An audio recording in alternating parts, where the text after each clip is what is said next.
Despite Kirby's cute and cuddly nature, he's gotta slay some pretty menacing and demonic creatures in the climax of his games. Today, we're gonna look at the final boss fight in every mainline Kirby game and rank them from peak to bleak. In the original Kirby's Dream Land, you take on King Dedede in a classic showdown, but unlike every fight after this, Kirby doesn't have his trademark copy ability, meaning he's at quite the disadvantage. The king hops around the arena throwing his weight around and swinging his giant hammer, and you can only attack him with the stars that spawn after he slams into something. Instead of having an OP power-up, it's just vanilla Kirby, so you have to avoid these attacks and play with the resources Dedede gives you, which is great. And while it's visually pretty standard as an early Game Boy game, it's a lot of fun to play and offers a unique challenge compared to future entries. Honestly, it's an excellent finale.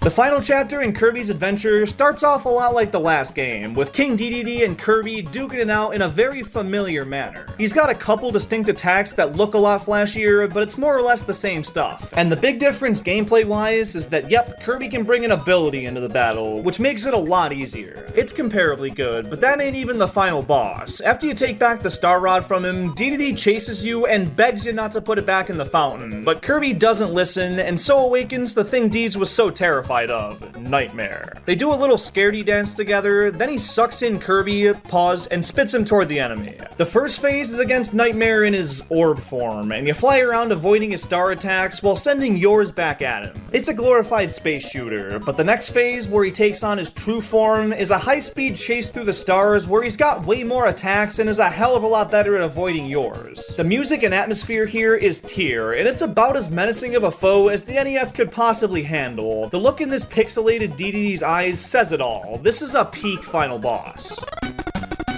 Kirby's Dream Land 2 has a lot in common with Adventure. You take on the Deed Man in the same old battle, then the actual bad guy appears, this time from inside Dedede, and Kirby takes to the skies to take him down. He's got a giant sword in hand, and so does his newest foe, Dark Matter, who's got some solid attacks, projectiles, charges, some good stuff. It's not that hard to beat though, and so commences the final phase, versus Dark Matter in eyeball form, and while he shoots plenty of crap at you, if you sneak behind him and slash away, it's pretty easy to take the dub. You can tell it really wants to be Adventure 2.0, and it hits on a lot of those same beats, but feels less original for obvious reasons, leaving it as mostly style over substance.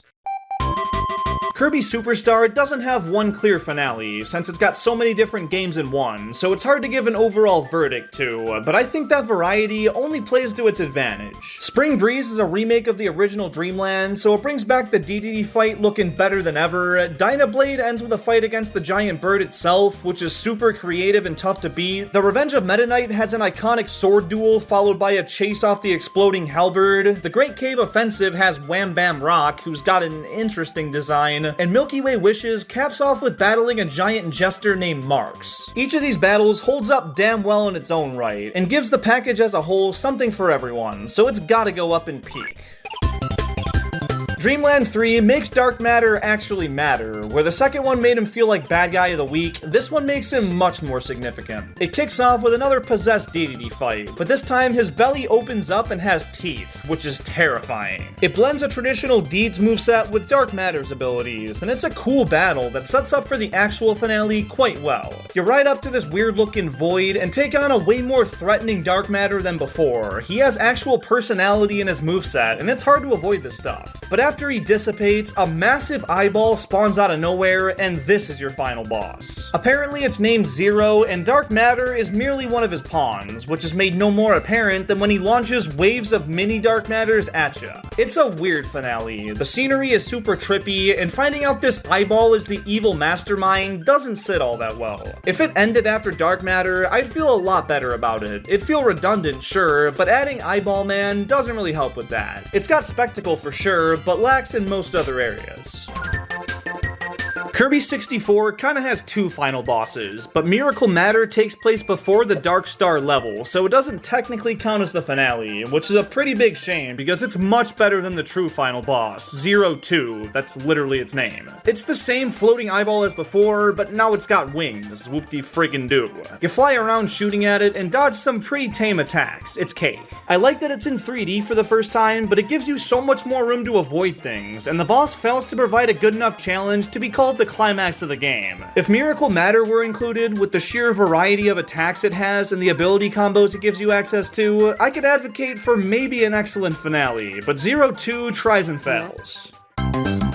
Kirby and the Amazing Mirror goes out with a bang. Instead of opening with a fake-out fight against DDD, this one has you take on a Meta Knight lookalike, which is so much cooler. And once you beat him, you're sucked into this strange void, and despite the real Meta Knight being right there, he only tosses in his sword to help out, which is better than nothing, but come on, dude. In this other dimension, you take on Dark Mind, which is more than manageable with Meta Knight's blade. You beat him up a couple different times, and have to track down different mirrors to keep whooping his ass, which breaks up the battle nicely, but it's still fairly straightforward. After you defeat him for the 4th time, yeah, 4 times, he explodes and sends the fight into phase 2, where he's, get this, another f***ing eyeball. This one looks a good bit scarier though, and he's got some hyper powerful attacks, even being able to flip the stage upside down like Palkia does in Smash Bros, which is pretty innovative. Even when you beat that though, he shrinks a bit and the gameplay morphs into an arcade space shooter, which plays sorta like the Orb Nightmare fight back in Adventure, and finally, after depleting this health bar, the credits roll as Kirby continues to beat the ever-living piss out of this guy.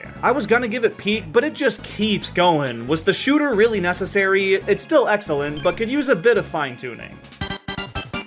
Kirby's Squeak Squad ends with a face-off against the head of the Squeaks, Deluxe, who's been corrupted by Dark Nebula the most. This fight's great. He's got all kinds of attacks, teleports around the stage, and feels pretty powerful for a mouse. Taking care of him makes the spirit of Dark Nebula leave his body and take off, so you gotta keep up with it through a short level, and I like when boss fights work platforming sections into them, and while you're not directly in combat with him here, he's on screen and it ties the battles together well. Then in the final phase, they kinda drop the ball. He's a star with a big eye, which isn't all too intimidating, but his attacks are based on different Kirby abilities, and that's nice, but it doesn't make up for how underwhelming and short it is. It starts off pretty strong, but doesn't stick the landing. It's mid-tier.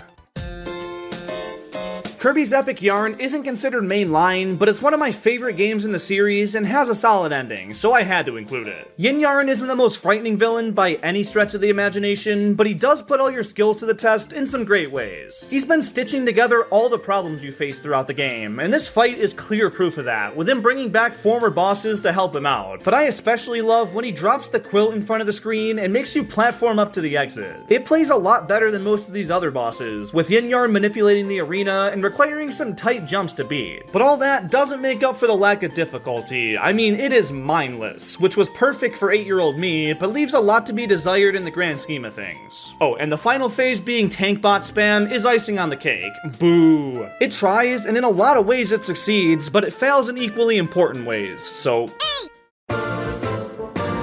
Kirby's Return to Dreamland is when these final bosses really start to take a dark turn. This final act is a pretty lengthy one. After Magolor, the dude you've been helping this entire game, backstabs Team Kirby, he takes on his ultimate form with the power of the Master Crown and sets out to conquer the universe. You ain't beating Kirby that easily though. He hitches a ride on the back of some dragon and goes after him, prompting... more space shooter gameplay. There's a quick level of this that ends with a fight against Magolor and his ship, but after that, you're sent to a long hallway with every copy ability you could ask for to prepare you as much as possible for this last encounter. The first part of this fight is pretty typical. He's got a beam attack, some projectiles, and this arena spike. Oh, and he randomly spawns a black hole in the middle because he's so freaking mad. But right when you're about to kill him, he gives himself 5 mega hit points and sends a batch of enemies towards you that includes a super ability, so you use those and deal damage accordingly, until slashing through him one final time. This last hit feels awesome, and is visually gorgeous, but they couldn't just let that be the end of it. Oh no, he morphs once again into this smiley, bug-looking guy. The design isn't great, but it plays pretty good. All his new attacks feel very OP, and it caps things off with the most difficulty yet. Once again though, just condense the fucking fight. There's some great gameplay in there, but combine these into one hella refined boss, and it'd be peak. Why end this phase with a grand cinematic takedown, just to end the last one with a regular hit? What the hell? It's got a lot going for it, but please learn when enough is enough. This is excellent, but it's on thin ice. Kirby Triple Deluxe follows in the footsteps of a lot of previous entries, but improves on things in some key ways. The climax of the story is once again pretty long. You fight Mask DDD a couple times, then Queen Sectonia, after she makes a fool of her minion, but neither of these are part of the actual last fight, which is Queen Sectonia once again for a two-phase battle. Phase 1 shrinks the battleground to a few small platforms, which makes avoiding these arena-sweeping attacks a bit more challenging, and I welcome it. But after the fact, Kirby gets a little too cocky and gets grabbed by one of the vines, and it takes an unlikely team-up of Taranza and DDD to free Kirby and set him up for the final phase as Hypernova Kirby, which is a pretty badass moment. That's the main gimmick of this game, and using it here for this final moment is exactly what we needed. Now you're sucking up these massive conglomerates of shit and dealing some major damage, which is easier than the earlier phase, but I'll be damned if it ain't more satisfying. And this final stare down between the two before Kirby lands the fatal blow is cold. That's how you end a final boss. It has plenty of impactful moments, incorporates Kirby's core gameplay in great ways, and belongs up in peak tier. Planet Robobot does a lot of what Triple Deluxe does, with a fight against a corrupted ally, this time Mecha Knight Plus, then the main villain double-crossing their pawn to reveal their true plan, this time with President Haltman completing his Star Dream machine and launching it up to space, which sets up another pretty electric moment. The real Meta Knight offers up his ship for Mecha Kirby, and it turns the Hellbird all Kirbified. It's freaking rad. But the fight that breaks out severely underdelivers. It's a space shooter that's followed up by, get this, 2 more space shooters. Yeah, it's just not the finale you'd hope to see in such an incredible 2D platformer. It ends in a decent way though. After the Hellbird gets taken down, Meta Knight releases Kirby from it to land the last few hits, and these, despite just being button mashers, are a pretty cinematic and grand way to end the fight. Everything surrounding the gameplay is right where it needs to be, but this ain't it. It tries something different and fails. Kirby's Star Allies ends with a fight versus Void Termina, which features 5 phases that alternate between being more traditional Kirby battles and shooter segments. In his Angel and Demon forms, you ride the Star Allies Sparkler with all your pals and blast away at these god-sized behemoths. And for all the bad stuff I've said about this type of gameplay, I think it's handled the best here. It takes place in a 3D arena, the boss takes center stage, and it feels like a warranted hybrid to land more powerful attacks on a literal destroyer of worlds. Then the Embryo and Core forms feature classic Kirby gameplay, and the attack patterns are fairly unique. He even shapeshifts into a dark matter lookalike, which is pretty cool. The 5th and final phase is a cinematic button masher like Robobot got, which I'm fine with. It goes pretty hard and is a flashy note to go out on, bringing together all the allies to kick ass. I guess if you have to make these shooter-like segments, this is how you do it. It feels impactful and climactic, and they really went all out with the spectacle this time around. I think it's an all-time great finale for the series, so peak. And last but not least, Kirby and the Forgotten Land goes out with another really dragged out series of fights, with Forgo DDD, Leongar, and Fecto Forgo giving you all they've got before getting to the real final boss, Fecto Elphalus. Watching your ally for the rest of the game get corrupted for the final battle is pretty dramatic, and this battle doesn't disappoint. The ultimate life form, that's not named Shadow the Hedgehog for some reason, does their worst, and after the gauntlet you had to get through prior, this doesn't feel all too bad. You can see most of these attacks coming from a mile away, and it drops mad amounts of stars when it attacks, which makes for some easy damage. As the first one of these fights in full 3D, it really takes advantage of that, and adapts the Kirby style to the dimension remarkably well. Then to end the fight, Kirby sucks his friend out of the demon, and it goes on to try to make their world crash into Planet Popstar, and the only way they can stop it in time? Hell yeah, Semi-Truck Curb. This moment is pretty fantastic. Using mouthful mode in this way to end the game is exactly what I wanted to see, and the visuals are absolutely on point here, and set the stakes straight up to the max. And then mashing some buttons seals the deal in a hyper-stylized fatal blow. It's one of the greatest endings to any of these games, and defines peak tier. And there you have it. And if you want to watch more Kirby content, check out the video on screen, where I rank every Kirby copy ability from worthless to elite. Thanks for watching.